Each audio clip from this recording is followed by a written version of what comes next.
In this video, I'm going to show you how you can change font color on the videos that you watch on YouTube. If you'll find this video helpful, I'll kindly request that you support me by liking this video and also by subscribing to my channel. Alright, now to do this, just go ahead and open any video that you want to watch on YouTube and then go ahead and tap on subtitles to apply them. So I have added subtitles, that's why you can see them here. Once you have tapped on this CC to add subtitles, head over to this settings gear and then click on subtitles. From this, look for options here, and we are interested in changing the font color. Currently, as you can see, it is set to white, and that's why our font color is white. To change this, go ahead and click on font color, and now you can choose the font color that you wish to apply across YouTube videos that you watch.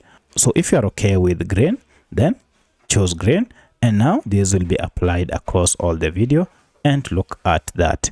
So that's how you can apply, or that's how you can change the font color of your captions on YouTube videos that you watch. If you have any other question, kindly let me know in the comment section. Otherwise, thanks for watching and let's meet in the next video.